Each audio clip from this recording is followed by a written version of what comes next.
অতনু, অতনু, আমাকে মেরো না। মাগো, মাগো, পড়ে গেলাম, ছেড়ে দাও, ছেড়ে দাও। আমি আমি তোমাকে আহত করে ছেড়ে দিলাম। অনব, অনব, অনব, অনব তোমাকে মাথার লোহার রডে দিয়ে মেরে ফেলেছে। আমি তোদের মারবো না। বাঁধের ধারে শ্মশানে সাধু বাবা মা কালীর পুজো করছে, পুজোয় তোদের লাগবে। আমরা অনেকে ভূতে বিশ্বাস করি, আবার অনেকে ভূতে বিশ্বাসও করি না। সুবীর ও আবির এরকমই দুই রুমমেট যারা মেডিকেল কলেজে ডাক্তারি পড়ছে। একজন দ্বিতীয় বর্ষের ছাত্র, একজন শেষ বর্ষের ছাত্র। ভূতে বিশ্বাস করা বা না করা তাদের জীবনের উপরে কোনো কি প্রভাব ফেললো, নাকি তাদের জীবনে কোনো ভূতে বিশ্বাস করা বা না করা গভীরভাবে দাগ দিতে দিয়ে গেল? এসব জানতে গেলে শুনতে হবে অভিপ্সা আর স্ট্রং ডিজায়ার চ্যানেলে। আমাদের আজকের নিবেদন প্রখ্যাত লেখক শ্রী অর্ঘজিৎ মুখোপাধ্যায়ের লেখা অশরীরীর প্রতিশোধ।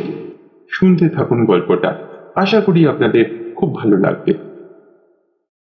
সুবীর রায় বাঁকুড়া মেডিকেল কলেজ হাসপাতালে MBBS কোর্সে দ্বিতীয় বছরের ছাত্র। বাঁকুড়া শহরে ওর পৈতৃক বাড়ি হলেও পড়াশোনার সুবিধার জন্য মেডিকেল কলেজের হস্টেলে থাকে। বিদ্যাসাগর রোডের মেডিকেল কলেজের হস্টেলের সুবীরের রুমমেট আবির মণ্ডল ওই একই মেডিকেল কলেজ হাসপাতালে MBBS শেষ বছরে পড়ছে। তবে সুবীর রায় ডাক্তার হলেও আত্মা বা ভূতে বিশ্বাস করে। হাসপাতালে মর্গের পাশ দিয়ে বেশি রাতে আসার সময় অনেকবারই সে ছায়া শরীর দেখেছে। অনেক ডাক্তার স্টাফরা রাতে মর্গের কাছে গিয়ে বিদেহীর চলাফেরা অনুভব করেছে, কিন্তু সাহসী আবির রাতে মর্গে একা থেকে এসেছে। ও কিন্তু কিছুই দেখেনি। আজ সকালে খবরের কাগজে একটা খবরের দিকে ওদের দুজনেরই নজর চলে যায়। খবরটা অনেকটা এরকম: প্রায় 4 বছর আগে শহরের কমলা সিনেমা হলে সিনেমা দেখে ফেরার সময় দ্বারকেশ্বর নদের অশ্বত্থতলার নির্জন ঘাটে রাত 11টার সময় এক নববিবাহিত যুবা দম্পতি 3 জন মাতাল দুষ্কৃতীর হাতে আক্রান্ত হয়। গুন্ডারা ওদের টাকা সোনার গয়না ছিনতাই করে রেহাই দেয়নি। 2 জন গুন্ডা তরুণী স্ত্রীকে ধর্ষণ করে। স্বামী বাধা দিতে যায়, তারা ছুরি দিয়ে স্বামীর হাত কেটে আহত করে নদীর জলে ফেলে দেয়। দৈহিক অত্যাচার করার পর স্ত্রীকেও দ্বারকেশ্বর নদের জলে ফেলে দিয়ে যায়। তারপর থেকে গভীর রাতে নিহত স্বামী স্ত্রীর বিদেহী ছায়া গাছতলায় দাঁড়িয়ে ওই পথে যাওয়া পথচারীদের হাতের ইশারা করে ডাকে। ভয়ের রাতে অশ্বত্থতলার ঘাটে কেউ যায় না। সুবীর আজ সকালে খবরের কাগজে দেখল নান্টু নামের এক আসামিকে ওই ধর্ষণ ও হত্যাকাণ্ডের 4 বছর জেলের পর পুলিশ বেকসুর খালাস করে দিয়েছে। ওই আসামি নাকি শুধু ছিনতাই করেছিল। অন্য 2 জন আসামির মধ্যে খুন ও ধর্ষণের জন্য একজনকে ফাঁসি ও আরেকজনকে যাবজ্জীবন কারাদণ্ড দেওয়ার আদেশ দেওয়া হয়েছে। তবে লোকেরা বলে নান্টু প্রভাবশালী ধনী ছেলে বলে ছাড়া পেয়ে গেছে। ঘটনাটা পড়ে সুবীর মেডিকেল কলেজ যাওয়ার আগে আবিরকে বলল, তুই যদি রাত 11টার পর দ্বারকেশ্বর ওই বুড়ো অশ্বত্থতলার নির্জন ঘাটের পাশ দিয়ে আসতে পারিস, তাহলে বুঝবো তোর সাহস আছে। তুই জোড়া অতৃপ্ত আত্মার দেখা পেয়ে যাবি। কথাটা শুনে আবির বলল, আজ কমলা নাইট শোতে হিন্দি সিনেমা দেখে এই পথেই আসবো। দেখবি আত্মা বা জিন আমার চুলও স্পর্শ করতে পারবে না। প্রিন্সেল ডেথ হওয়ার পর মানুষের কোনো অস্তিত্ব থাকে নাকি? অনেক তর্কাতর্কি, অনেক বিতর্ক হবার পর আবির আবার বলে বসল, তাহলে তুই পুনর্জন্ম জাতিস্বর বিশ্বাস করিস না, কিন্তু মনোবিজ্ঞান এসব করে। আমি নিজের চোখে কখনো যা দেখিনি তা মানি না। সব কথা শুনে একজন বন্ধু সুবীরকে বোঝালো, রাতের কমলাতে সিনেমা দেখতে গিয়ে একা সাহস দেখাতে নদের ধারে জোড়া অশ্বত্থতলা দিয়ে আসবি না, শহরের মধ্যে দিয়ে বিদ্যাসাগর রোডে আসবি। সন্ধ্যায় ডক্টর আবির মণ্ডল হস্টেল থেকে সিনেমা দেখার উদ্দেশ্যে একাই বেরোলো। বন্ধু জুনিয়র সুবীর সাথে যেতে চাইলেও তাকে কিন্তু সে নিল না। ফিল্মটি বড় থাকায় রাত 11টায় সিনেমাটি শেষ হলো।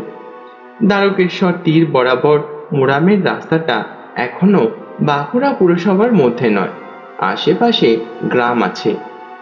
আবির ইচ্ছা করে ওই ভুতুড়ের দুর্ঘটনাস্থল দিয়েই ফিরছে, না হলে ও শহরের আলোকিত রাস্তা দিয়ে তাড়াতাড়ি বিদ্যাসাগর রোডের হস্টেলে চলে যেতেই পারত। লোকেরা নদের অন্ধকার ঘাটে কি দেখে ভয় পায় সেই রহস্য সে জানতে চায়। চতুর্দশীর অমাবস্যার রাত আবির সিগারেটে অগ্নিসংযোগ করল। আষাঢ় মাস, তারপর বর্ষা আসায় দ্বারকেশ্বরের জল ছুঁয়ে একেবারে সুখপ্রদ শীতল বাতাস বইছে। রাস্তায় আগে পেছনে কোনো লোকই নেই। জোড়া অশ্বত্থ তলায় সিমেন্টের ভাঙা চাতালে বসে একটা লোক লণ্ঠন জ্বালিয়ে ভাজা ছোলা বাদাম বিক্রি করছে। লোকটির পরনে গেরুয়া ধুতি জামা, কাঁধে লাল গামছা। আবির মণ্ডল ওর কাছে 100 বাদাম ভাজা কিনল।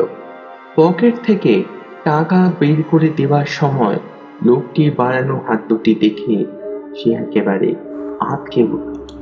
হাত দুটোর আঙ্গুলগুলো কাটা, ক্ষত বিক্ষত কবজি থেকে টাটকা রক্ত বের হচ্ছে, মুখটা ধোঁয়াশা লাগছে।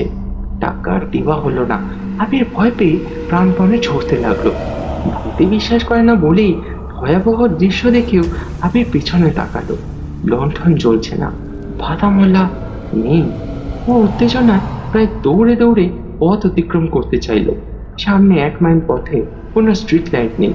আচমকাই ওর নজরে এলো রাস্তায় একটা অটো রিক্সা দাঁড়িয়ে। প্যান্ট শার্ট পরা যুবক ড্রাইভার স্টিয়ারিং এ মাথা রেখে ঘুম হচ্ছে। অটোতে কোনো যাত্রী নেই। আবির বলল, দাদা, বিদ্যাসাগর রোডের মেডিকেল কলেজের হোস্টেলে যাবেন? অটো চালক ঘুম ভেঙে চোখ রগড়ে বলল, এত রাতে নির্জন পথে লোকজন চলে না, তা আপনি এখানে কি করতে এসেছিলেন? আমি কমলা হলে সিনেমা দেখে মেডিকেল হোস্টেলে যাব। বিস্ময়ে অটো চালক বলল, আপনি তো শহরের মেন রোড দিয়ে আগে হাসপাতালে পৌঁছে যেতেন, নির্জন পথে এরকম ঘুরে যাচ্ছেন কেন? না, আসলে আমি একটা জিনিস পরীক্ষা করতে এসেছিলাম। ডাক্তারবাবু, আপনি পরীক্ষা করতে এসেছিলেন ভূত বলে কিছু আছে কি না? আপনি মনে হচ্ছে কিছু দেখে ভয় পেয়ে ছুটে আসছেন। আবির অটো চালক যুবকটির অনুমান শক্তি দেখে অবাক হলো। অশ্বত্থতলায় একজন লোকের কাছে বাদাম কিনলাম, মনে হলো লোকটার হাতের আঙুলগুলো কেউ কেটে নিয়েছে। বাবা গো, কি বিভৎস! হাত দুটো দিয়ে রক্ত ঝরছে। ভয় নেই, আপনি আমার গাড়িতে উঠুন, পুরো মেডিকেল হোস্টেলে ঠিক পৌঁছে দেবো। আবির পেছনের সিটে উঠে বসলো। অটো চালক গাড়ি স্টার্ট করে দিয়ে বলল, আসলে 4 বছর আগে ওখানে গুন্ডারা দুজন নিরীহ স্বামী স্ত্রীকে খুন করে দ্বারকেশ্বরের জলে ভাসিয়ে দিয়েছিল। জানোয়াররা স্ত্রীকে ধর্ষণ করার সময় স্বামী ঝাঁপিয়ে পড়ে বাধা দিয়েছিল, তাতে ওরা স্বামীটির হাত ছুরি দিয়ে কেটে দিয়েছিল। আপনি যাকে দেখেছেন সে বাদামওয়ালা নয়, ধর্ষিত মহিলাটির স্বামীকে দেখেছেন আপনি। শুনে আবিরের সর্বাঙ্গ কাটা দিল। আত্মার অস্তিত্ব সে টের পেয়েছে। কোন রকমে হস্টেলে পৌঁছতে পারলে হয়। অন্ধকার রাতে নদের ধারে শিমুলতলায় লাল পা সাদা শাড়ি পরা এক মহিলা হাত নেড়ে অটোরিকশাকে থামালো। ঘুমটা মাথায় নিয়ে মহিলা বলল, দাদা, আমি রবীন্দ্র সদনের কাছে ইন্দ্রাণী স্টোর্সে যাব, নিয়ে যাবেন? ইন্দ্রাণী স্টোর্স নামটা শুনে আবিরের মনে পড়ে গেল যে লোকটি খুন হয়েছিল সে ওই স্টেশনারি দোকানের মালিক ছিল। তার নিহত স্ত্রীর নাম ইন্দ্রাণী, এখন দোকানটি তার ভাই চালায়। ও তো হলে অটো চালক বলল, এত রাতে আপনি একা মহিলা জনমানুষহীন জায়গায় এসেছেন কেন? আমি নদের ওপারে মণ্ডলবাটি গ্রামের মামা বাড়ি গিয়েছিলাম। ওদিকে বাস আসতে দেরি করেছে, তাই নৌকায় নদের এপারে আসতে এত রাত হয়ে গেল। ভাগ্যিস আপনাকে পেলাম। মহিলাকে অটো তুলে আবিরের পাশে বসে চালক বলল, আগেই ডাক্তারবাবুকে মেডিকেল কলেজে নামিয়ে তারপর আপনাকে রবীন্দ্র সদনে নিয়ে যাব। ইন্দ্রাণী স্টোর্সের মালিক ও তার স্ত্রীকে তো এখানেই দামোদর নদের ধারে গুন্ডেরা খুন করেছে। ওখানে আপনার কে থাকে? ওইটাই তো আমার বাড়ি। 4 বছর আগে ওরা আমারই দাদা বৌদিকে খুন করেছে। ওরা প্রেম করে বিয়ে করেছিল, তখন দিন কুড়ি আগে ওদের বিয়ে হয়েছিল। জানোয়াররা ওদের মেরে দ্বারকেশ্বরের জলে ফেলে সব স্বপ্ন পুড়িয়ে দিল। এখানে নদের ধারে এলে দাদা বৌদির আর্তচিৎকার শুনতে পাই, ওদের গোমড়ানো কান্নার আওয়াজ শুনি। এই কথা বলেই মহিলা সশব্দে কাঁদত। ঘোমটা দেওয়া মহিলাটি সিঁথিতে ঘন লাল সিঁদুর।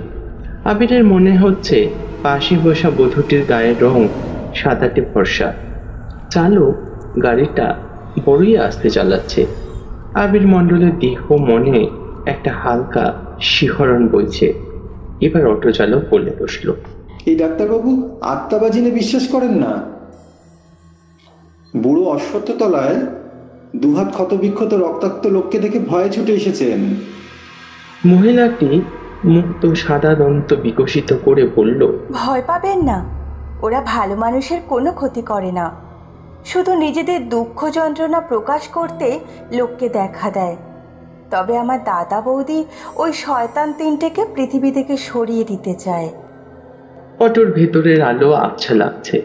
ভয় কাটিয়ে আবির বলল, ওই 3 জন শয়তান অপরাধীর একজনের ফাঁসি হবে, একজনের যাবজ্জীবন জেল হয়েছে, একজন আসামি 4 বছর পর খালাসও পেয়েছে। বধূটি ঘুমটা খুলে চোখে অগ্নিদৃষ্টি নিয়ে সামনে তাকিয়ে চাপা আক্রোশে বলল, নান্টুই আসল অপরাধী ছিল। জানোয়ারটা বৌদিকে ধর্ষণ করেছে, ছুরি মেরে দাদার শরীর হাত ক্ষতবিক্ষত করেছে। পশুটা বৌদির শরীরের ওপর চরম অত্যাচার করেছে। বৌদি যন্ত্রণায় জ্ঞান হারিয়েছিল। নান্টুর ফাঁসি হওয়া উচিত। আবির আগ্রহে বলল, আপনি তো দেখেননি, ওখানে ছিলেনও না, কি করে বুঝলেন নান্টু আসল অপরাধী? অনুমান করেছিলাম, নিশ্চিত হলাম আসার সময় যখন নৌকো থেকে নেমে দেখলাম দ্বারকেশ্বর নদের তীরে মণ্ডলবাটির ঘাটের কাছে জংলা জায়গায় নান্টুর জলে ডোবা মৃতদেহ আটকে আছে। প্রতিশোধ নিয়ে দাদা বৌদির আত্মা শান্তি পেয়েছে। নিদারুণ চমকে আবির রহস্যময়ী মহিলাকে বলল, মৃত মানুষ কাউকে মারবে কি করে? মহিলাটি দাদা উত্তর দিল, বিশ্বাস না হলে চলুন, আমি এখনই প্রমাণ দেখাবো। গতকাল নান্টু জেল থেকে ছাড়া পেয়েছে। দ্বারকেশ্বর নদের ধারে শয়তানটার বাড়ি। আজ সারাদিন জুয়া সাট্টা খেলে সন্ধ্যায় মণ্ডলবাটির নদের ঘাটে স্নান করতে নেমেছিল। বৌদি নান্টুকে মাঝ নদীতে টেনে নিয়ে জলে ডুবিয়ে শ্বাসরোধ করে মেরেছে। গাড়িটা ঘুটিয়ে মণ্ডলবাটির ঘাটের কাছে চলুন, এখনই দেখিয়ে দিচ্ছি। অটো চালক উৎসাহে গাড়ি ঘুরিয়ে বলল, চোখে দেখলে ডাক্তারবাবু আত্মায় বিশ্বাস করবেন বটে।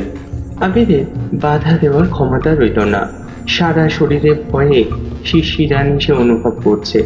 নদের ঘাটের কাছে ঝুড়িমূল বের হওয়া প্রাচীন বটগাছের তলায় অটোটি এসে থামল।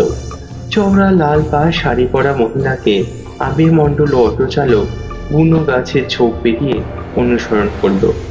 নদীর ধারে আসতেই মহিলা আঙ্গুল তুলে দেখালো একটু মৃতদেহ তীরের জলে হোগলা গাছে আটকে আছে।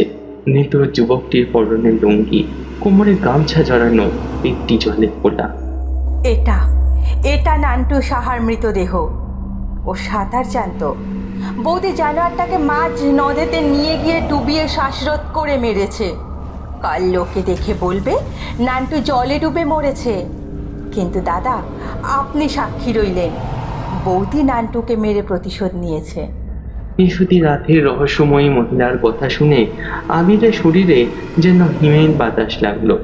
সাদা শাড়িতে ঘোমটা দেওয়া মহিলা ধীর পায়ে নদীর জলে নেমে হারিয়ে গেল। শকুন উড়ে এসে বট গাছের শাখায় বসলো। বিস্ময়ে বিমূঢ় আবির বলল, আচ্ছা, ওই ভদ্রমহিলা গেলেন কোথায়? ও ইন্দ্রাণীর ননদ নয়, ইন্দ্রাণীর আত্মা ছিল। নান্টুকে জলে ডুবিয়ে মেরে আমাদের সাক্ষী করে রেখে গেল। তাড়াতাড়ি চলে আসুন বলে টাকা দিতে গিয়ে আবির দেখলো গেরুয়া জামা পরা অটো চালকের বাড়ানো সদ্য রক্তাক্ত আঙ্গুল, কাটা দুটো হাত। ভয়ে ওর কাঁপুনি ধরল। মুহূর্তে অটো চালক অদৃশ্য হলো। নক্ষত্র খচিত কালো আকাশে কণ্ঠে প্রতিধ্বনিত হচ্ছে, এখনো আমায় চিনতে পারলে না?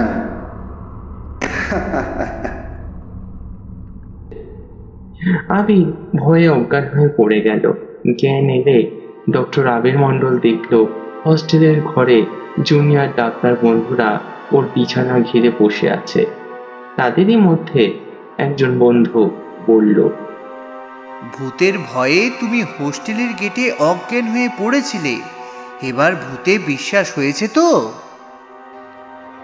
এবার আবির বলল, ভূত নয়, আমি অসত্যতলায় খুন হওয়া স্বামী স্ত্রীর আত্মা দেখেছি। কাল রাতে ধর্ষিত মৃত ওই ইন্দ্রাণীর আত্মা অপরাধী নান্টুকে জলে ডুবিয়ে মেরেছে। সকালে বন্ধু সুবীর জানালো, পুলিশ ভোরে দ্বারকেশ্বর নদের তীরে জলে ডোবা নান্টুর মৃতদেহ উদ্ধার করেছে। মেডিকেলে দ্বিতীয় বর্ষে পড়া সুবীর রায় মনে মনে মানুষের আত্মা বা পরমাত্মাকে বদ্ধমূলে বিশ্বাস করছে। সুবীর অ্যানাটমি পড়ার জন্য একটি হাড়ের সেট ও পরোটি কিনেছে। অ্যানাটমির প্রফেসর বলেছিলেন যে একটি সম্পূর্ণ কঙ্কাল থাকলে অস্টিওলজি বুঝতে সুবিধা হবে।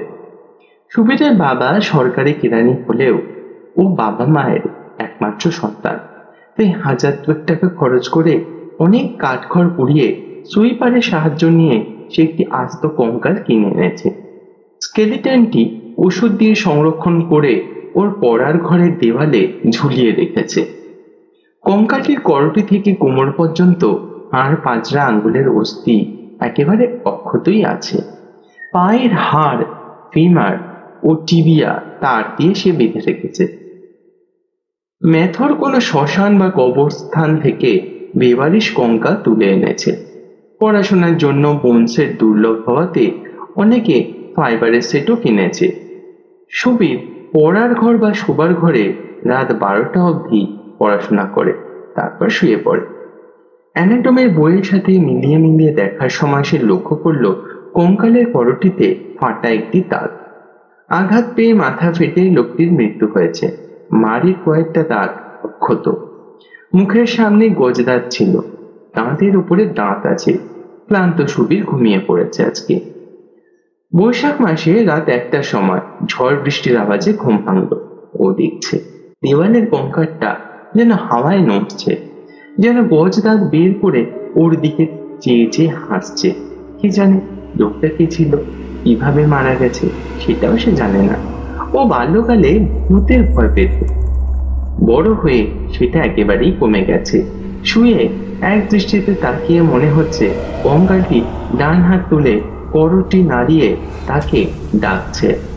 এবার কিন্তু ওর মনে মনে বেশ ভারী ভয় হলো। চোখ বুঝে ঘুমোতে চাইল। দূর হতে আসা পরিচিত কণ্ঠ শুনে সে চোখ মেলল। ও ঘর অন্ধকার করে ঘুমায়। ঝড় হওয়ার পর লোডশেডিং চলছে। দেওয়ালের কঙ্কালের জায়গায় সাদা প্যান্ট শার্ট পরা অতি চেনা একটা লোক যেন ঝুলছে। আবছা ভাবে দেখে চিনল এ তো ওদের স্কুলের বায়োলজির টিচার অতনু দত্ত। ওই তো মুখে গজদাঁত, কিন্তু অতনুবাবু তো প্রায় 1.5 বছর হলো নিখোঁজ। এদিকে একদিন বাঁকুড়া স্কুল থেকে বিকেলে সোনামুখীর বাড়িতে ফেরার পথে উনি হঠাৎ করেই নিরুদ্দেশ হন। সুবীর, আমায় চিনতে পেরেছ? দুরাগত কণ্ঠ শুনে সুবীর এবার ভয়ে খানিকটা কেঁপে উঠল। শুকনো জোরানো গলায় সে বলল, স্যার, আপনি আপনি এত রাতে এখানে এলেন কি করে?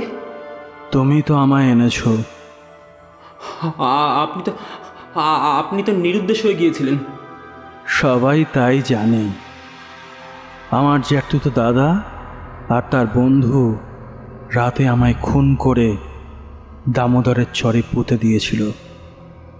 ওই মেথডটা আমাকে তুলে এনে সুইপারকে দিয়েছে। স্যারের কথা শুনে সুবীর জড়সড় হয়ে বসে ভয়ে খানিকটা সিটিয়ে গিয়েই বলল, স্যার, ওরা ওরা ওরা ওরা আপনাকে খুন করলো কেন? দুরাগত স্নেহময় কণ্ঠ এবার উত্তর দিল, ভয় পেও না সুবীর, তুমি মাধ্যমিকে আমার প্রিয় ছাত্র ছিলে। তুমি আমায় সাহায্য করে আত্মার শান্তি দিতে পারবে। আমি লেখাপড়ায় ভালো ছিলাম বলে দাদু আমাকে ভালোবাসত।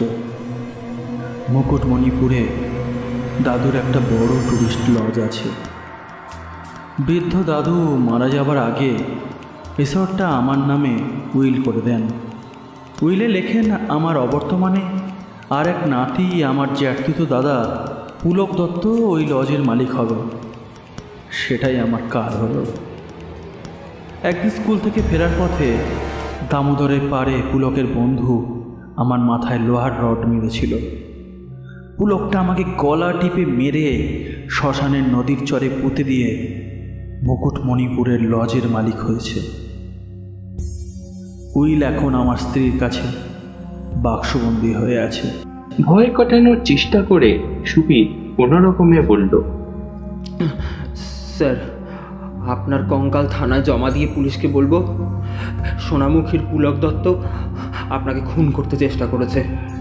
দেওয়ালে কঙ্কালটি নড়ে উঠে হাতের হাত তুলে কিছু বোঝাতে চাইছি। দুরাগত কণ্ঠ হাহাকার করে বলল, পুলিশ নয়, আমি ওদের শাস্তি দেব। তুমি আমার কঙ্কালটা মুকুটমণিপুরের লজে নিয়ে যাবে। আমি ওই অস্থিতে ভর করে ওদের মারব। আমাকে এই গুরুদক্ষিণা দাও, আমাকে এই গুরুদক্ষিণা তুমি দাও। হ্যাঁ সুবীর, প্লিজ আমাকে তুমি এই গুরুদক্ষিণা দাও। আতঙ্কে সুবীরের হাত পা একেবারে সেধিয়ে গেছে। জড়িত কণ্ঠে সে বলে বসল, আপনি তো মারা গেছেন, কি করে আপনি প্রতিশোধ নেবেন? পুলিশ ধরলে ওদের ফাঁসি দিত। দেওয়ালের কঙ্কালের স্থানে আবার রতনবাবু ঝুলন্ত অবস্থায় গজদাঁত বের করে হেসে পাতাল হতে আগত কণ্ঠে বলে উঠলেন, শয়তানরা প্রমাণ লোপাট করবে, তুমি ঝামেলায় পড়বে। আত্মা মৃত শরীরের মাধ্যমে সব কাজ করতে পারে। তুমি লজের বাইরে থাকবে, আমি বাইরে তাড়া করে নিয়ে ওদের মারব। শুধু কথা দাও, আমার আশীর্বাদে তোমার মঙ্গল হবে। পরে আর অতনুবাবুর কণ্ঠ শোনা গেল না। বিদ্যুতের আলো এবার জ্বলে উঠল। সকালবেলা দেরিতে সুবীরের ঘুম ভাঙল। ওর মা বলল, রাতে ঘুমের মাঝে কথা বলছিলি কেন?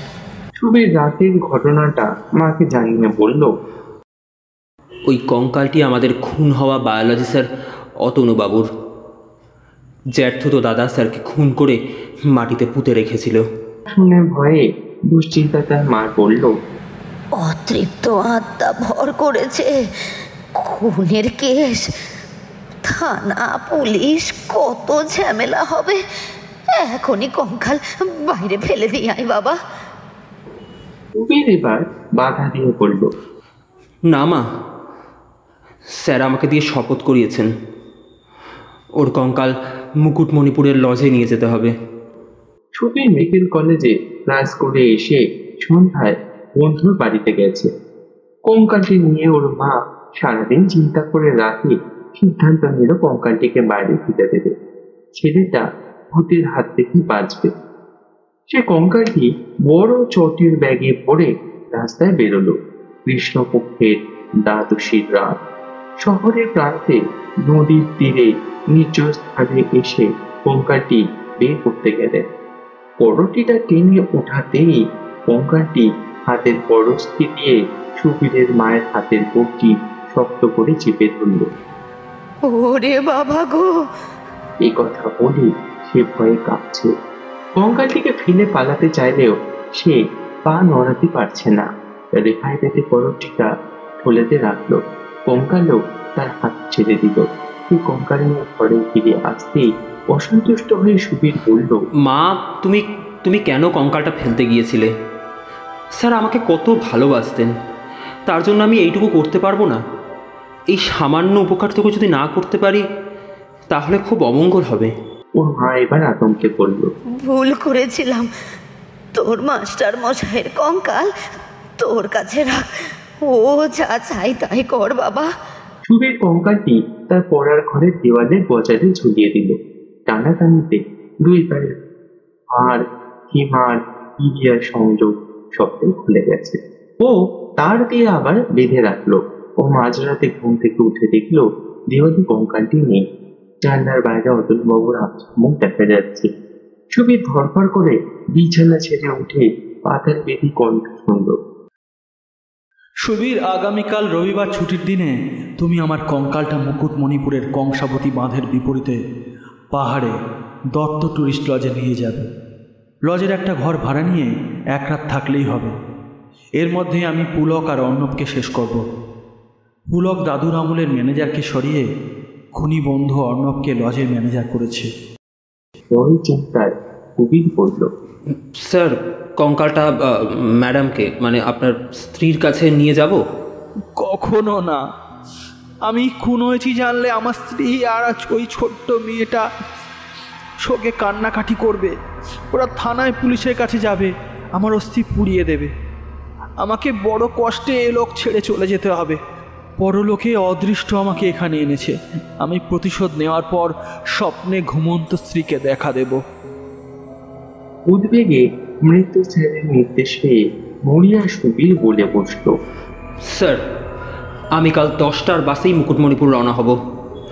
আপনার কঙ্কালটা আমি সুটকেসে নিয়ে যাব। দুরাগত কণ্ঠ সতর্ক করে দিল, লজের ঘরে আমার অস্থি বের করে ঝুলিয়ে রাখবে। চিন্তা নেই, ডাক্তারের ছাত্র স্কেলিটন সঙ্গে নিতে পারে। আমার নি জয়েন্ট খুলে গেছে, ভালো করে তার দিয়ে বেঁধে নিয়ে যাবে। পরলোকে এক তান্ত্রিক আমাকে নিজের অস্থিতে ভর করা শিখিয়েছে। তিনি মুকুটমণিপুরে জঙ্গলে শ্মশানকালীর মন্দিরের সাধক ছিলেন। সমাজবিরোধী অর্ণব সামন্ত ওকেও খুন করেছে। পাশের বাড়ির দেওয়ালে কণ্ঠস্বর প্রতিধ্বনিত হলো। সুবীর দেখল জানলার ধারে কেউ নেই। দেওয়ালে যথাস্থানে কঙ্কাল ঝুলছে। সকালে মুকুটমণিপুর যাওয়ার আগে ওর বাবা অনুমতি দিল না, বাধা দিয়ে বলল, চল আমরা কঙ্কালখানায় জমা দিয়ে আসি। এটা তোর স্কুলের মাস্টারের কঙ্কাল নয়, কোনো তান্ত্রিক তোকে নিয়ে ভোজবাজি করছে। সুবীর মাস্টারমশাইয়ের কাছে প্রায় প্রতিজ্ঞাবদ্ধ। বাবার সাথে ঝগড়া করে সে বেরোলো। ও সুটকেস হাতে বাঁকুড়া শহর থেকে মুকুটমণিপুরের হ্রদে যাওয়ার উদ্দেশ্যে বাসে উঠল। বিকেলে ছেলের বিপদের আশঙ্কায় সুবীরের বাবা মুকুটমণিপুর রওনা দিল। বর্ষা শেষে শেষ ভাদ্রে বাঁকুড়া শহর থেকে 56 কিলোমিটার দূরে এই ভ্রমণ কেন্দ্র খুবই ভিড় বেশি হয়। দুপুর বাজে 1টা। পরেশনাথ পাহাড়ে ভ্রমণার্থীরা ঘুরছেন। অনেকেই ভ্যানে উঠে পরেশনাথ মন্দিরে যাচ্ছে, কেউ স্মিত হ্রদের জলে নৌকো বিহার করে ডিয়ার পার্কে যাচ্ছে। সুবীর একেবারে শেষের দিকের দত্ত টুরিস্ট লজে একটা সিঙ্গেল রুম ভাড়া করলো। ম্যানেজারের দেওয়া খাতায় নামের পাশে লিখল MBBS স্টুডেন্ট। বছর 40-এর সন্ধ্যা মার্কা চেহারা ম্যানেজারের দাড়ি ও কামানো মুখমণ্ডলে কয়েকটা কাঁটা চিহ্ন। সুবীরের অনুমান এই লোকটাই অতনু স্যারের খুনি অর্ণব। আপনাদের লজের মালিক পুলক দত্তের বাড়ি তো সোনামুখীতে। সুবীরের প্রশ্নে ম্যানেজার অর্ণব বিস্ময়ে বলে উঠল, আপনি কি করে জানলেন? ওনার ভাই অতনুবাবু আমাদের স্কুলের বায়োলজির স্যার ছিলেন। অতনুবাবু বলেছিলেন ওনার দাদুর মুকুটমণিপুরে একটা লজ আছে। ভ্রুকুচকে সন্দেহে দৃষ্টি নিয়ে অর্ণব বলে উঠল, শুনেছি অতনু দত্ত নিরুদ্দেশ হয়ে গেছেন। হ্যাঁ, তবে তার আগে ওনার দাদু দত্ত লজ ওনার নামে লিখে দিয়ে গিয়েছিলেন। সতর্ক সংকুচিত হয়ে ম্যানেজার অর্ণব উত্তর দিল, আমরা তো জানি পুলক দত্ত এই লজের মালিক। পুলকদা লাগোয়া পাশের বাড়িতে স্ত্রী নিয়ে থাকেন। অর্ণবের নির্দেশে কেয়ারটেকার সুটকেস ও ব্যাগ নিয়ে সুবীরকে দোতলার ঘরে নিয়ে গেল। ঘরে জানালা দিয়ে নদীর বাঁধ দেখা যাচ্ছে। সুবীর ঘর বন্ধ করে ওষুধের ধারে সংরক্ষিত নরকঙ্কালটি হ্যাঙ্গারের সাহায্যে আলনায় ঝুলিয়ে রাখলো। বাড়ি থেকে সে ভাত খেয়ে এসেছে, বিছানায় শুয়ে বিশ্রাম নিচ্ছিল। হোটেল মালিক পুলক দত্ত এসে পড়া নাড়ল। দরজা খুলতেই মালিক পুলক বলল, তুমি বাঁকুড়ার স্কুলে আমার ভাই অতনুর ছাত্র ছিল? হ্যাঁ, এখনো ওনার ছাত্রই আছি। পুলক এবার ঘাবড়ে গিয়ে বলে বসল, জানোই নিশ্চয়ই অতনু নিখোঁজ হয়ে গেছে। আমরা খুব দুশ্চিন্তায় আছি। আলনায় ঝোলানো নরকঙ্কালের দিকে চোখ পড়তেই পুলক বলে বসল, তুমি নরকঙ্কাল নিয়ে বেড়াতে এসেছো কেন? কবির মুচকি হেসে বলল, ডাক্তারি পড়ি, পড়াশোনায় তো ফাঁকি দেওয়া যায় না, বেড়ানোর ফাঁকে তাই পড়াশোনা করবো বলেই এটা এনেছি। প্রবল সন্দেহে পুলক বলল, কঙ্কালটা দাঁতের উপরে দাঁত আছে দেখছি। গজ দাঁত আছে, করটিতে ফাটা দাগ আছে। দেখে মনে হয় যে লোকটি মারা যাওয়ার আগে মাথায় কোথাও আঘাত পেয়েছিল। শঙ্কিত পুলক আবার বলল, এই কঙ্কাল তুমি কোথায় পেলে? মেডিকেল কলেজে পড়া ডাক্তারির ছাত্রদের সুইপাররা নরকঙ্কাল যোগান দেয়। দাড়ি গভীর আবৃত বিবর্ণ মুখে পুলক বলে উঠল, কঙ্কালটা এইভাবে ঘরে রেখো না, অন্য বোর্ডাররা দেখলে ভয় পাবে। আমায় দাও, এটা আমি অফিসে রেখে দেবো। আপনার চিন্তা নেই, সামনে তো আমার পরীক্ষা আছে, ঘর বন্ধ করেই আমি অ্যানাটমি পড়ব। একরাশ চিন্তা নিয়ে পুলক চলে গেল। অপরদিকে সুবীরের বাবা সুশান্ত রায়ের বাস মুকুটমণিপুর শহরের 1 মাইল অদূরে খারাপ হয়ে গেছে। বাসের ইঞ্জিন বিকল। এখন বাজে রাত 9টা। বাস সারিয়ে ছাড়তে ছাড়তে বেশ খানিকটা দেরি হয়ে যাবে। দূরের যাত্রীরা বাসেই রইলেন। সুশান্ত রয় নেমে রাস্তার ধারে দোকানে চা খেলেন।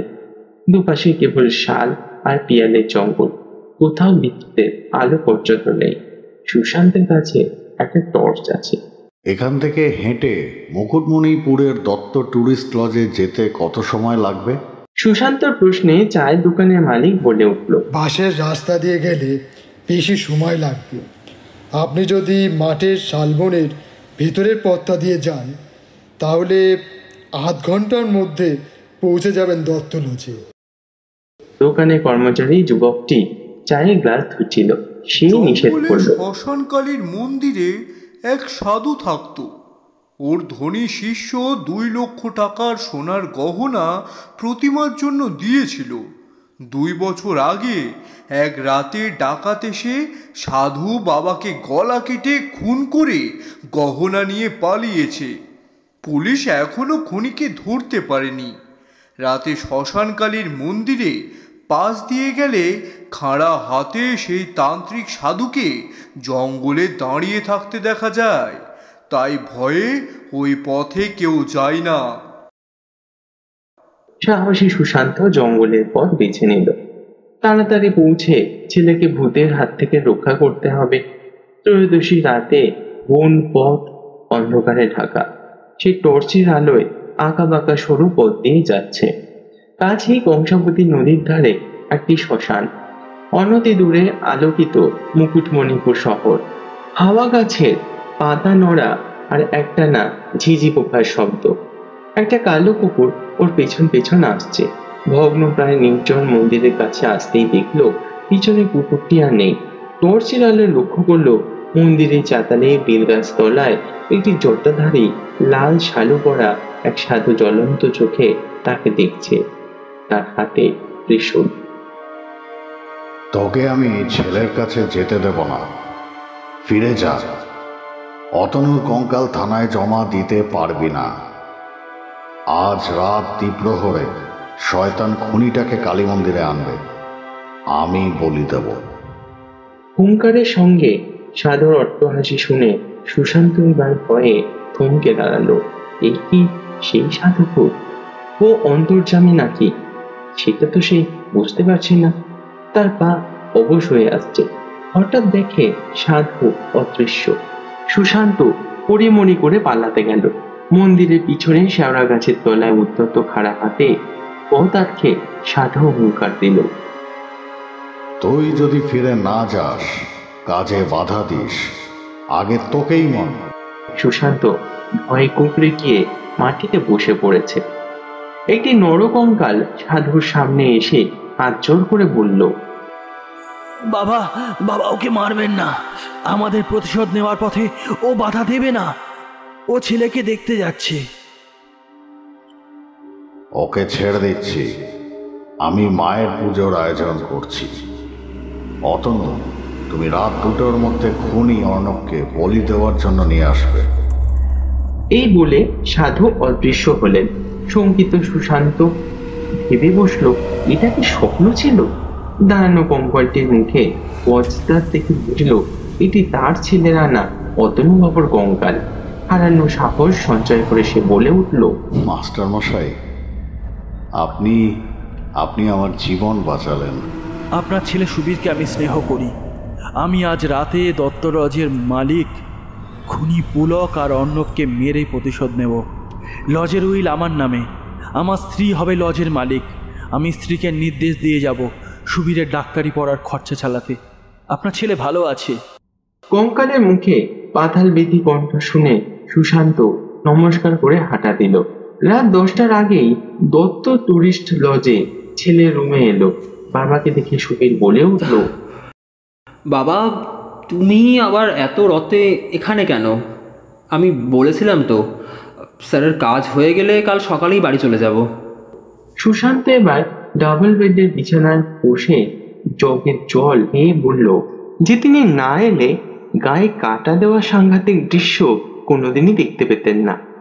আসার পথে অশরীরী অতনুবাবু তাকে দেখা দিয়েছেন, আর মাস্টারমশাই অতনুবাবু তাকে এটাও বলেছেন যে সুবীর যাতে মাস্টারমশাইয়ের নির্দেশ মেনেই চলে, তাতে তার ভালো হবে, কারণ মাস্টারমশাই তার ভালোই চান।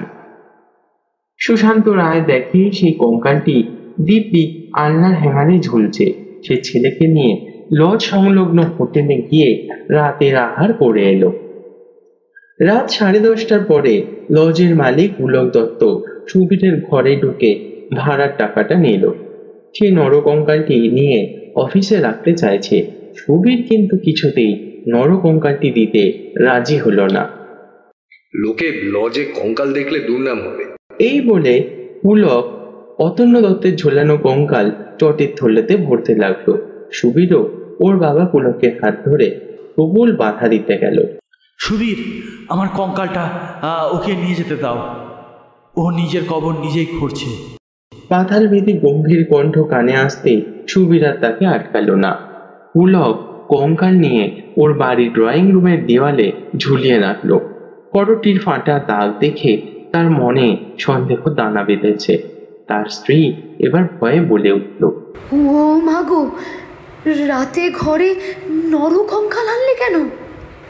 ডাক্তারি পড়া একজন বোর্ডার কঙ্কাল নিয়ে এসেছে, কাল সকালে নিয়ে যাবে। এই বলে পুলক স্ত্রীকে নিয়ে বেডরুমে শুতে গেল। রাত ঠিক 12টা। রাত 12টা বাজার পরে অতনুর আত্মা কঙ্কালে ভর করে মেঝেতে নেমে আসে। পুলকের বেডরুমের কোণা নাড়ল। পুলক ও তার স্ত্রী ঘুম ভেঙে ভাবে, এত রাতে দরজা বন্ধ, বাড়িতে ঢুকে কে কড়া নাড়ছে? পুলক আলো জেলে দরজা খুলে ঢুকে আসে নরকঙ্কাল দেখে বলে ভয়ে 10 হাত পিছিয়ে গেল। কঙ্কালটা এবার অট্ট হাসিতে বলে উঠল, ভেবেছিস আমাকে খুন করে মাটিতে পুঁতে লজের মালিক হয়ে রেহাই পেয়ে যাবি? আমার হাতেই তোর মরণ।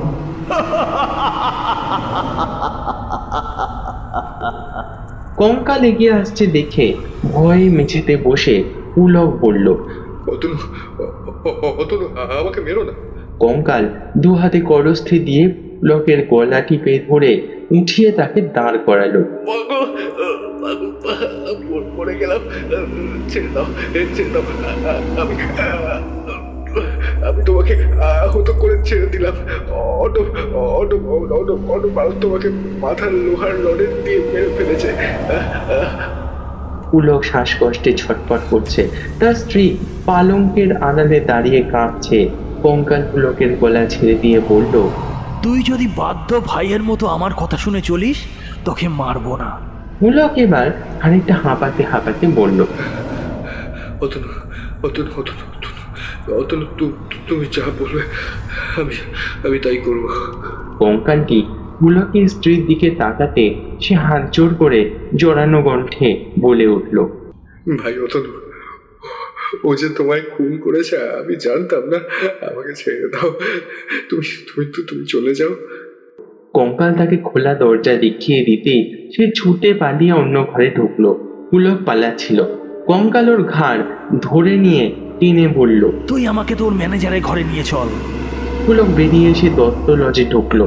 কেয়ারটেকার আনন্দ দরজা খুলে দিল। ও আগে লজের ম্যানেজার ছিল।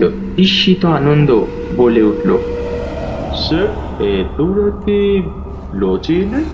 দেখছো না আমার পিছনে কঙ্কাল ভূত দাঁড়িয়ে? মালিকের আত্মকণ্ঠ শুনে আনন্দ কিন্তু কিছুই দেখতে পেল না। পুলক অফিস ঘরের বন্ধ দরজায় কড়া নাড়ল।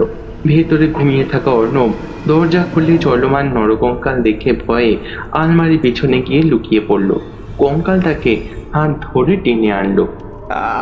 আমাকে মেরো না, তোমার পায়ে পড়ি। এই বলে অর্ণব আতঙ্কে থরথর করে কাঁপছে।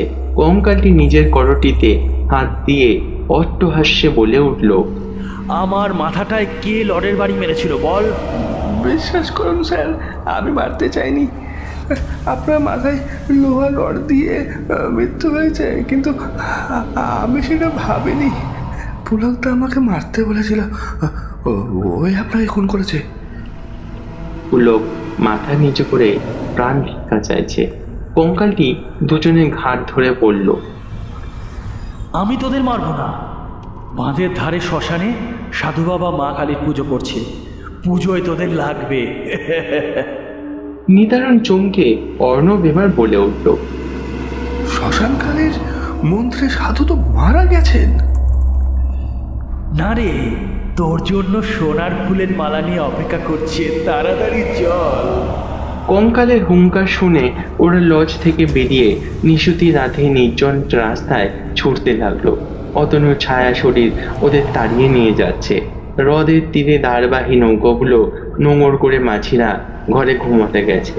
কঙ্কালের তাড়ায় ওরা একটি নৌকায় উঠলো। পুলক লগি ঠেলে মাঝ হ্রদে নিয়ে এলো। যখন ওরা ভাবলো নিস্তার পেয়ে গেছে, তখন কঙ্কাল এসে নৌকায় বসলো। ভয়ে ওরা বাঁধের ওপারে নৌকো লাগিয়ে নেমে পড়লো। দিশেহারা হয়ে বাঁধের ঢালু জমিতে জঙ্গলের পথে ঢুকে পড়লো ওরা। অন্ধকারে ওরা পিছনে কাঁধে কঙ্কালের হাড়ের শীতল স্পর্শ অনুভব করছে। শ্মশানকালীর ভাঙা মন্দিরের সামনে আসতেই কঙ্কাল ঘাট ধরে পুলক ও অর্ণবকে দাঁড় করালো। তান্ত্রিক সাধু মায়া রূপ ধরে মা কালীর পুজো করছে। সে জবা ফুলের মালা গলায় খাড়া হাতে ঘুরে ওদের সামনে এসে দাঁড়ালো। মৃত সাধুর অগ্নি দৃষ্টি দেখে আতঙ্কিত অর্ণব পায়ে পড়ল। পুলক পালাচ্ছিল। সাধু উদ্যত খাড়া হাতে পথরোধ করে জয় মা তারা বলে হুঙ্কার দিল। পুলক মন্দিরের চাতালে উল্টে পড়ে হাত জোর করলো। ভয়ঙ্কর রুদ্রমূর্তি মায়ারূপী সাধুর খাড়া গলায় নেমে আসছে দেখে দুজনেই ভয়ে চোখ বুঝল।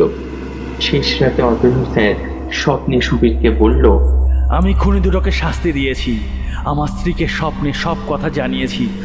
ও লজে এসে কান্নাকাটি করে আমার অস্থি দাহ করতে চাইবে। আমি দেহদান করব ভেবেছিলাম, আমার কঙ্কাল নিয়ে তুমি ডাক্তারি পড়বে। ঘুমের মধ্যে সুবীর সশব্দে প্রতিবাদ করল, না স্যার, আমি পারবো না। আমি ম্যাডামকে কঙ্কালটা দিয়ে দেব। তুমি বড় অনুগত ভালো ছেলে। আমি আসি। স্যার বিদায় নিতে সুবীরের ঘুম ভাঙল।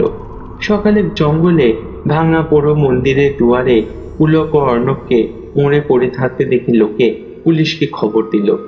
মৃতদেহের কোথাও কোনো আঘাতের চিহ্ন নেই। ডাক্তার পরীক্ষা করে বলে ভয়ঙ্কর কিছু দেখে ওরা হার্টফেল করে মারা গেছে। পুলকের দেহ দত্ত লজের পাশের বাড়িতে এনেছে। অতনু দত্তের স্ত্রী সুলেখা দেবী রাতে এক ভয়ঙ্কর মর্মান্তিক স্বপ্ন দেখে শোকে অস্থির হয়ে উঠল। নিখোঁজ স্বামী ফিরে আসবে এই আশাই ছিল তার। মানুষটা স্বপ্নে দেখা দিয়ে নিজের মৃত্যুর কথা বলাতে মনে বড়সে উতালা হয়েছে। সুলেখার শ্বশুর শাশুড়ি বেশ কিছুদিন আগে মারা গেছে। সে 10 বছরের মেয়েটিকে মায়ের কাছে রেখেই সোনামুখী থেকে ভোরের বাসে মুকুটমণিপুর চলে আসে। দত্ত লজে কেয়ারটেকার আনন্দ পরিচিত সুলেখা দেবীকে জানালো, লজের মালিক ও ম্যানেজার কাল রাত্রে বনে গিয়ে ভূতের ভয়ে মারা গেছে। ম্যাডাম, আমরা এখন কি করব? কি হবে আমাদের? স্বপ্ন মিলে যাচ্ছে দেখে সজল চোখে আকুল ভাবে সুলেখা দেবী বলল, ডাক্তারির ছাত্র সুবীর নামে কেউ লজে আছে? হ্যাঁ ম্যাডাম, দোতলার 3 নম্বর ঘরে সুবীর রায় আছে। বছর 37-এর ভদ্রমহিলা দ্রুত সুবীরের ঘরে এসে বলল, তোমার কাছে নরকঙ্কাল আছে? চা পানরত সুবীর ও ওর বাবা এবার অবাক হলো। আপনি কে হন? সুবীরের প্রশ্নে অশান্ত সুলেখা দেবী বলে উঠলেন, আমি বাঁকুড়া হাই স্কুলের মাস্টারমশাই অতনু দত্তের স্ত্রী। কঙ্কালটা আমায় দেখাও। সুবীর আলনায় ঝুলন্ত কঙ্কালটি দেখালো। স্বপ্ন সত্যি হওয়ায় সুলেখা দেবী কঙ্কাল বুকে জড়িয়ে ধরে কান্নায় ভেঙে পড়লেন। ওগো, আমি কিভাবে বাঁচবো বলে যাও। তুমি স্কুলে মাস্টারি করতে, ভালো ছিলে। দাদু লজটা লিখে দিল বলে তোমাকে এভাবে শয়তানের হাতে মরতে হলো। আমাকেও তুমি নিয়ে যাও। আর্তনাদ করে সুলেখা দেবী কেঁদেই চলেছেন। সুশান্ত রায় এবার সান্ত্বনা দিল, আপনি কাঁদলেও অতনুবাবু আর ফিরবেন না, মনটা শক্ত করুন। সুলেখা দেবী মুখ তুলে এবার বলে বসলেন, ওর কঙ্কাল আমি বাঁকুড়া থানায় জমা দিয়ে ওকে খুন করার অভিযোগ করব। সুবীর, তোমার স্যার আমায় স্বপ্নে বলেছে তুমি ওর জন্য অনেক করেছো। তুমি কঙ্কাল নিয়ে আমার সঙ্গে থানায় যাবে? হ্যাঁ ম্যাডাম, আমি এখনই আপনার সাথে থানায় যাব। সুলেখারা লজ থেকে বেরোনোর সময় আনন্দ বলে উঠল, ম্যাডাম, এখন এই লজের মালিককে? শোকস্তব্ধ সুলেখা বলে বসলো, এই লজের মালিক আমার স্বামীকে পুলক দত্ত ও তার সঙ্গী খুন করেছে। আমার মৃত স্বামী ওদের চরম শাস্তি দিয়েছে। এখন তুমি লজের ম্যানেজারের কাজ চালাও, আমি এসে দেখব। পাশের বাড়ি থেকে পুলকের স্ত্রী স্বামীর মৃতদেহ ছেড়ে এসে সুলেখার কাছে ক্ষমা চেয়ে বলল, সুলেখা, আমি জানতাম না আমার স্বামী অতনুকে খুন করেছে। কাল দুঃস্বপ্নের রাতে প্রথম জানলাম। আমাকে তুমি ক্ষমা করো। শোকে দুঃখের আগে সুলেখা নীরব রইল।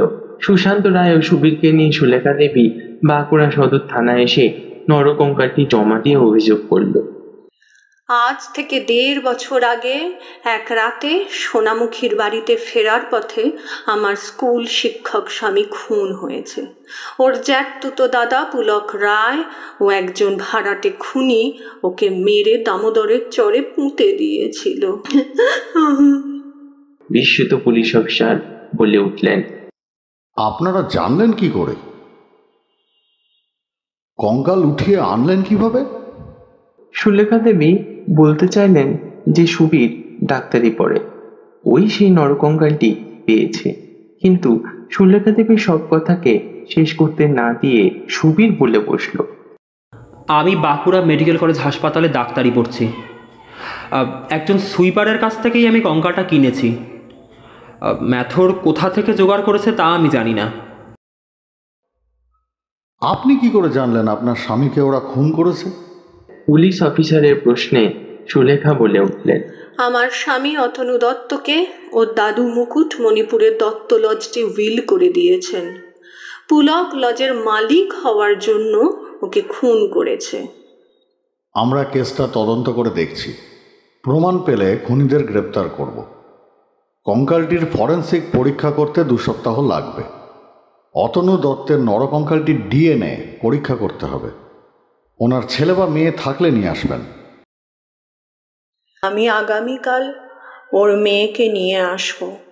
গত রাতে মুকুটমণিপুরে আমার মৃত স্বামীর আত্মা খুনি দুজনকে ভয় দেখিয়ে মেরে প্রতিশোধ নিয়েছে। সুলেখার কথায় তাজ্জুব অফিসার আবারও বলে উঠলেন, বলেন কি? কলিযুগে এমন অলৌকিক কাণ্ড ঘটেছে? ঘটনার সত্যতা যাচাই করে দেখব। সুলেখা দেবী এবার সুবীরের মোবাইল ফোন নাম্বার লিখে নিয়ে সোনামুখীর বাড়িতে ফিরে গেলেন। পরের দিন মেয়েকে নিয়ে হাসপাতালে এলেন। ডাক্তাররা ডিএনএ পরীক্ষার জন্য বালিকার শরীরের সেল সংগ্রহ করলেন। সুলেখা দেবী 1 মাস বাদে ফোন পেয়ে আবার বাঁকুড়া থানায় এলেন। সুবীরকে ফোন করে বাড়ি থেকে ডেকে আনলেন। পুলিশ অফিসার সুলেখা দেবীর হাতে স্বামীর কঙ্কাল তুলে দিয়ে বললেন, সুলেখা দেবী, আপনার কথাই ঠিক। তদন্তে প্রমাণিত হয়েছে মৃত অতনুবাবু তার হত্যাকারীদের নিজেই শাস্তি দিয়েছে। ফেরার পথে সুলেখা দেবী সুবীরকে বলল, তোমার স্যারের কঙ্কালটির আমি সৎকার করব, তাহলে তোমার স্যার মুক্তি ও শান্তি পাবে। সুবীর বলল, কাকিমা, আপনি যা ভালো বুঝবেন তাই করবেন। সুলেখা দেবী শ্মশান ঘাটে কঙ্কালটির শাস্ত্র মতে দাহ করলেন। বাসে উঠে মুকুটমণিপুর লজে যাওয়ার সময় সুলেখা দেবী সুবীরকে বললেন, তোমার স্যারের নির্দেশ মতো আমি তোমার ডাক্তারি পড়ার খরচা দেব। এবার ভূতে বিশ্বাস হলো তো? জয় মা তারা।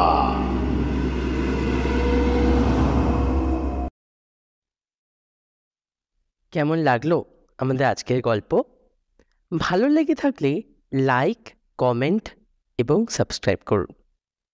ও শেয়ার করতে কিন্তু ভুলবেন না। ভালো থাকবেন সবাই। এরপরে আবার কোনো গল্প নিয়ে আমরা আবার হাজির হব। ততদিনের জন্য নমস্কার।